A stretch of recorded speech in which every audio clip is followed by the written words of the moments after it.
नमस्कार दोस्तों, बहुत बहुत स्वागत है आप सबका करंट अफेयर्स सीरीज की आज की इस वीडियो में। मैं अमिश मौर्या हाजिर हूं आज भी करंट अफेयर्स के बहुत ही इंपॉर्टेंट क्वेश्चंस को लेकर, जो कि आपके आने वाली प्रतियोगी परीक्षाओं के लिए बहुत रिलेवेंट हो सकते हैं। तो वीडियो को पूरा देखिएगा, लास्ट तक देखिएगा, क्योंकि क्वेश्चंस के आंसर के साथ मैं आपको बताऊंगा कुछ और भी जानकारी जो आपके स्टैटिक नॉलेज को बढ़ाएगी, या उस जानकारी पे बेस्ड कुछ और भी सवाल बन सकते हैं। सो गाइज, स्टार्ट करते हैं आज का ये वीडियो और देखते हैं हमारा पहला सवाल। तो फर्स्ट क्वेश्चन है, Who has been appointed as the new chairman and managing director of the National Research Development Corporation (NRDC)? राष्ट्रीय अनुसंधान विकास निगम (NRDC) के नए अध्यक्ष और प्रबंध निदेशक के तौर पे किसे नियुक्त किया गया है? तो यहाँ पे ऑप्शंस गिवन है, के वेणुगोपाल, गिरीश चंद्र मुर्मू, प्रदीप कुमार जोशी या अमित रस्तोगी। तो इस क्वेश्चन का सही उत्तर मैं आपको बता दूं, सही उत्तर यहाँ पे है अमित रस्तोगी जी। तो श्री अमित रस्तोगी को यहाँ पे नए अध्यक्ष और प्रबंध निदेशक के तौर पे नियुक्त किया गया है। किसके अध्यक्ष के रूप में? राष्ट्रीय अनुसंधान विकास निगम, यानी कि national research development corporation, right. तो ये आपको बहुत अच्छे से याद हो जाना चाहिए नाम, और इसी के टर्म में कई बार कंफ्यूजन हो जाता है, इधर उधर हो जाता है नाम, तो आपको अपॉइंटमेंट और नाम सब भूल जाता है, राइट। तो अच्छे से इसको याद करें। यहाँ पे कॉर्पोरेशन का नाम है राष्ट्रीय अनुसंधान विकास निगम, शॉर्ट में इसको बोला जाता है NRDC। तो उसके नए अध्यक्ष और प्रबंध निदेशक के तौर पे यहाँ पे अमित रस्तोगी को नियुक्त किया गया है, अपॉइंट किया गया है, राइट। तो अमित रस्तोगी के बारे में आप अगर जानना चाहें डिटेल में, तो आप इसको जरूर जान सकते हैं, डिटेल में आप पढ़ सकते हैं कि उनका करियर कैसे रहा है और उनकी अपॉइंटमेंट क्यों खास है, राइट। दूसरा, अगर हम यहाँ पे national research development corporation NRDC के बारे में थोड़ा जानना चाहें, और जरूर आपको जानना चाहिए, बिकॉज यहाँ से भी क्वेश्चन बन सकता है। एक तो एब्रीविएशन के फॉर्म में बन सकता है, दूसरा इसकी अपॉइंटमेंट के टर्म में तो क्वेश्चन बन ही सकता है, लेकिन थोड़ा सा इसके हिस्टोरिकल पार्ट में भी क्वेश्चन कहीं ना कहीं बन सकता है, तो आपको जानना चाहिए। तो मैं आपको बता दूं थोड़ा से, national research development corporation NRDC यानी कि राष्ट्रीय अनुसंधान विकास निगम की स्थापना 1953 में भारत सरकार द्वारा की गई थी, और इस मकसद से इसकी स्थापना की गई थी, एस्टेब्लिशमेंट की गई थी कि जो डिफरेंट इंस्टीट्यूट्स हैं, रिसर्च इंस्टीट्यूट्स हैं, संस्थान हैं, विश्वविद्यालय हैं, यहाँ से जो निकलने वाली प्रौद्योगिकी है, यहाँ से निकलने वाली जो रिसर्च है, जानकारी है, जो डिस्कवरीज हैं, जो पेटेंट हैं, या डेवलपमेंट के टर्म में जो और भी प्रोसेस हैं, उन सब को बढ़ावा देना, डेवलप करना, और जो भी नई डेवलपमेंट है या जो नई डिस्कवरी है उसको एक तरीके से कॉमर्शलाइज कराने में हेल्प करना, ये मकसद रहा है, या इस उद्देश्य के साथ NRDC की स्थापना की गई थी, राइट। तो बहुत इंपॉर्टेंट एक तरीके से रोल है यहाँ पे नेशनल रिसर्च डेवलपमेंट कॉर्पोरेशन का, रिसर्च के टर्म में, डेवलपमेंट के टर्म में, और उसके कॉमर्शलाइजेशन के टर्म में, राइट। तो इसको आप डिटेल में जरूर पढ़ लें। थोड़ा सा मैं आपको बता दूं यहाँ पे वर्तमान के टर्म में, तो वर्तमान में यह जो कॉर्पोरेशन है वो ministry of science and technology के अंडर में एडमिनिस्टर किया जाता है, यानी कि इसका जो प्रशासनिक नियंत्रण है वह ministry of science and technology के अंतर्गत किया जाता है, राइट। तो आप जरूर यहाँ पे डिटेल में इसके बारे में पढ़ सकते हैं, इसकी अब तक की हिस्ट्री जान सकते हैं, इसकी अब तक की क्या क्या अचीवमेंट्स रही हैं, उन सब के बारे में आपको जरूर जानना चाहिए, बहुत इंपॉर्टेंट है।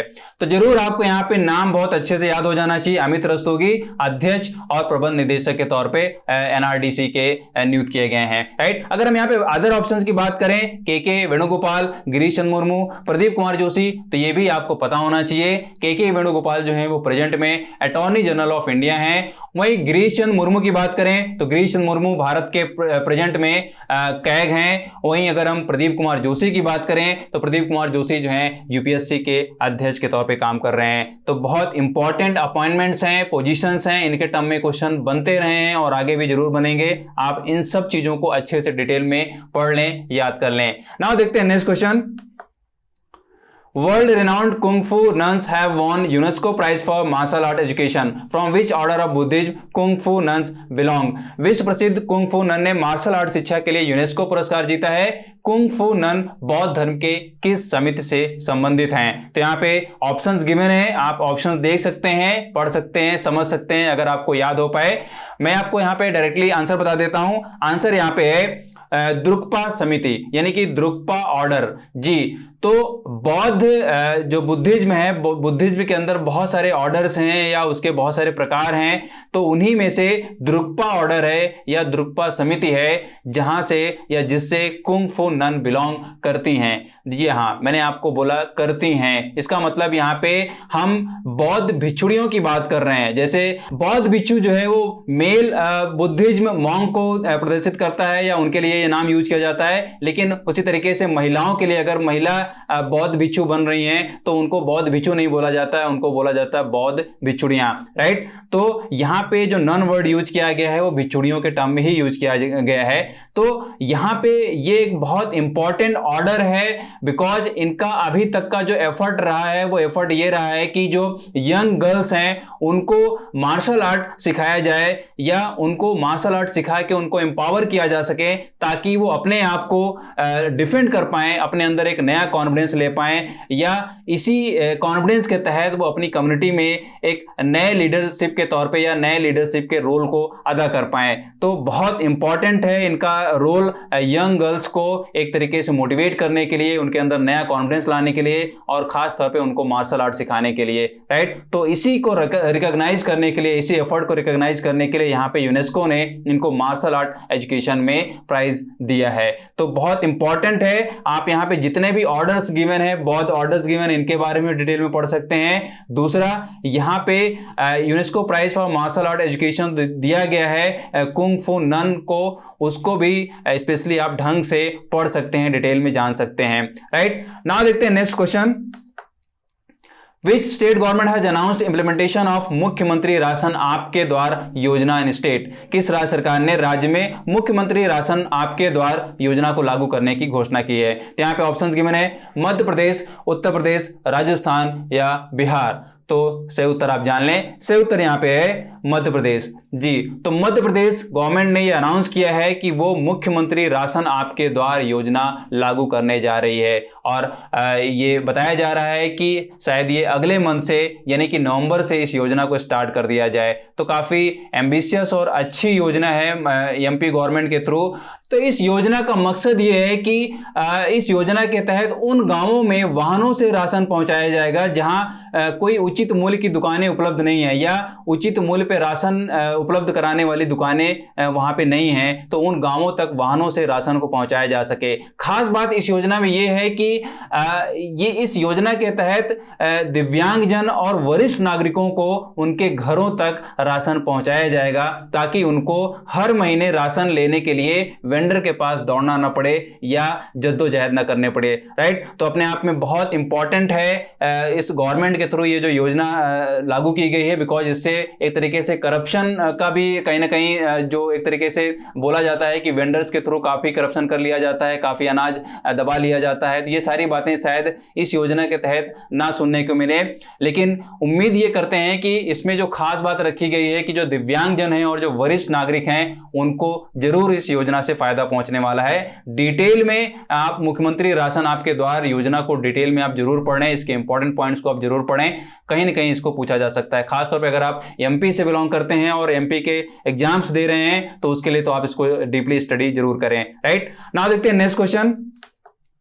Which state government has decided to add भास्करबदा as official calendar? किस राज्य सरकार ने भास्करबदा को आधिकारिक कैलेंडर के रूप में शामिल करने का निर्णय लिया है? तो यहाँ पे ऑप्शंस गिवन है वेस्ट बंगाल, तमिलनाडु, असम या गुजरात। तो मैं आपको सही उत्तर यहाँ बता दूं, सही उत्तर यहाँ पे है आसाम। जी, तो आसाम गवर्नमेंट ने यहाँ पे भास्करबदा को आधिकारिक कैलेंडर के रूप में शामिल करने का निर्णय लिया है, यानी कि ऑफिशियल कैलेंडर के रूप में इसको यूज किया जा सकता है, या इसके लिए यहाँ पे ये निर्णय लिया जा चुका है कि इसको ऑफिशियली यूज किया जाएगा। भास्करबदा तो बहुत इंपॉर्टेंट नाम है यहाँ पे कैलेंडर के टर्म में, तो आपको ये अच्छे से याद हो जाना चाहिए, राइट।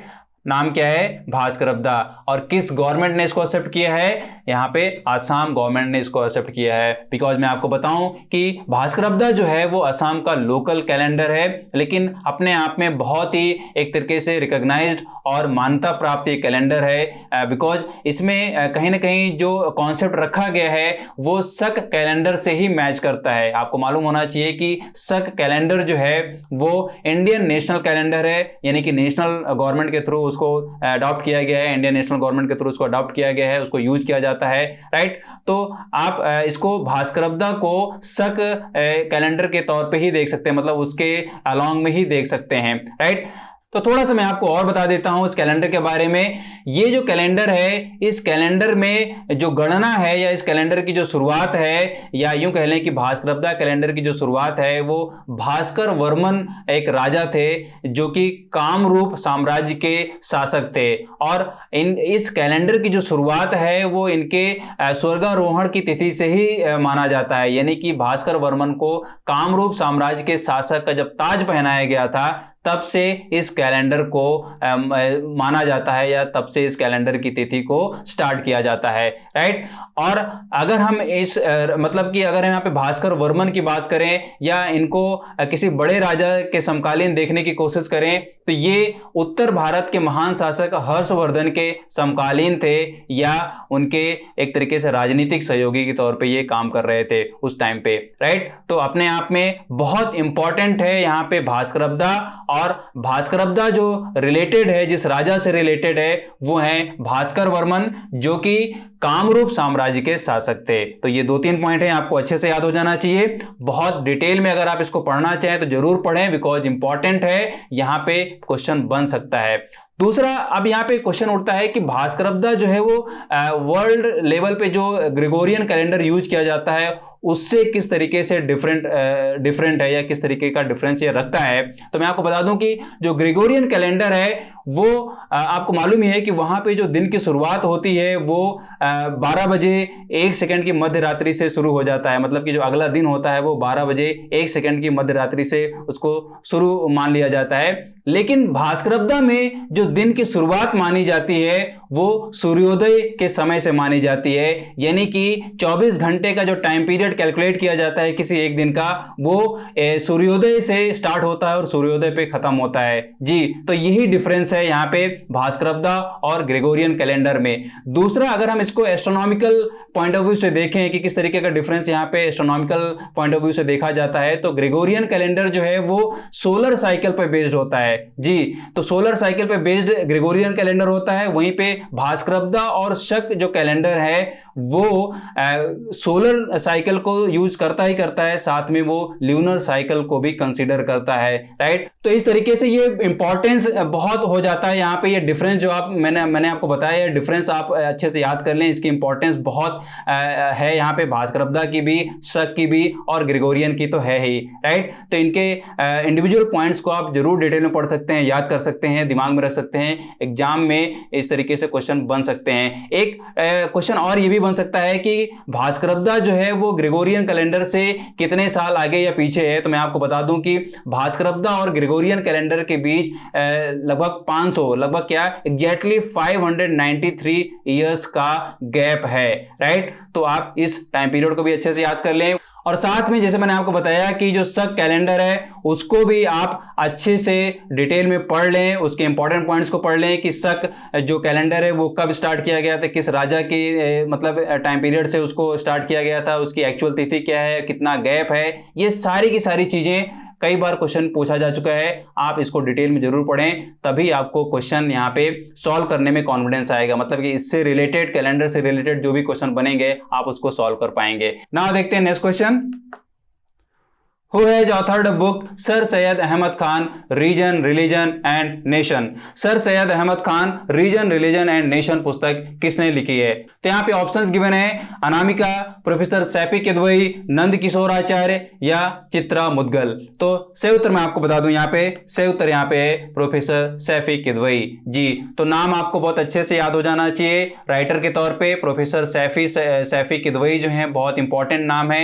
ये ऑलरेडी जो है साहित्य अकेडमी अवार्डी हैं, मतलब कि साहित्य अकेडमी अवार्ड इनको मिल चुका है। किस रचना के लिए इनको अवार्ड मिल चुका है ये मैं आप पे छोड़ता हूं, बिकॉज यहाँ पे अदर ऑप्शंस के टर्म में हम देखें तो ये अदर ऑप्शंस भी यहाँ पे साहित्य अकादमी के अवार्डी हैं, मतलब ये सारे जो नाम हैं उनको भी साहित्य अकादमी अवार्ड मिल चुका है। किस रचना के लिए मिला है, किस भाषा में मिला है, ये मैं आप पे छोड़ता हूं। आप इसको डिटेल में जरूर पढ़ें, याद करें, इंपॉर्टेंट है, स्टैटिक नॉलेज के रूप में इसको क्वेश्चन पूछा जा सकता है, राइट। तो sir Syed Ahmed Khan reason religion and nation जो बुक है अपने आप में बहुत इंपॉर्टेंट बुक है, जरूर आप इसको पढ़िएगा, बिकॉज ये सर सैयद अहमद खान की पर्सनैलिटी को एनालाइज करता है या उनकी पर्सनैलिटी को विश्लेषित करता है। राइट, मैं आपको बता दूं स्टैटिक नॉलेज के रूप में थोड़ा से और आप इसको जानते ही होंगे और कई बार क्वेश्चन पूछा जा चुका है कि सर सैयद अहमद खान जो हैं वो मोहम्मडन एंग्लो ओरिएंटल कॉलेज के संस्थापक थे और यही कॉलेज बाद में चल के अलीगढ़ मुस्लिम यूनिवर्सिटी बना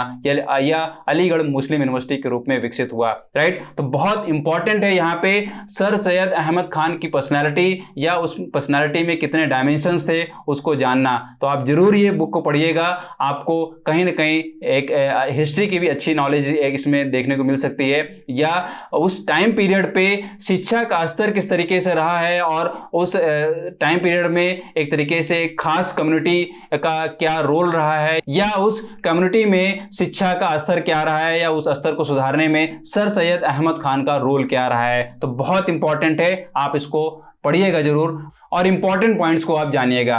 तो दोस्तों आज के हमारे क्वेश्चंस यहीं पे खत्म होते हैं, यही थे हमारे आज के इंपॉर्टेंट क्वेश्चंस। वीडियो को लाइक करें, शेयर करें और अगर आप चैनल में नए हैं तो इसको आप सब्सक्राइब कर लें, साथ में बेल आइकन को प्रेस कर लें ताकि इंपॉर्टेंट अपडेट्स या इंपॉर्टेंट वीडियोज आपसे मिस ना हो। अगर आप सोशल मीडिया में फेसबुक और इंस्टाग्राम पे हैं तो वहां पर भी आप हमको फॉलो करें ताकि इंपॉर्टेंट अपडेट्स आपसे मिस ना हो। आप हमें टेलीग्राम पर भी फॉलो करें, वहां पर भी हम बहुत सारी इंफॉर्मेशन डालते रहते हैं और वहां पर भी आपको बहुत अच्छी नॉलेज मिलती रहेगी आपके कॉम्पिटिटिव एग्जाम्स के टाइम में। और अगर आप ज्यादा करंट अफेयर्स पढ़ना चाह रहे हैं, फिल्टर्ड फॉर्म में पॉइंट वाइज पढ़ना चाह रहे हैं, याद करना चाह रहे हैं, तो आप हमारी साइट पे विजिट करिए। वहां पे आपको daily current affairs point wise दिया जाता है ताकि आपको करंट अफेयर्स की न्यूज के लिए कहीं अदर जगह देखना ना पड़े, कहीं अदर जगह या कोई बहुत बड़ा न्यूज़पेपर आपको ना पढ़ना पड़े। आपको कंपटीशन के पॉइंट ऑफ व्यू वहां पे सारे फील्ड्स में न्यूज दी जाती है और पॉइंट वाइज दी जाती है। आप उनको याद कर सकते हैं, नोट कर सकते हैं ताकि आप अपने एग्जाम टाइम में उसको रिवाइज कर पाएं और अपने एग्जाम में डायरेक्टली हेल्प ले पाएं। राइट, तो मिलता हूं आपसे नेक्स्ट वीडियो में, तब तक पढ़ते रहिए, मस्त रहिए। Have a nice day, thank you.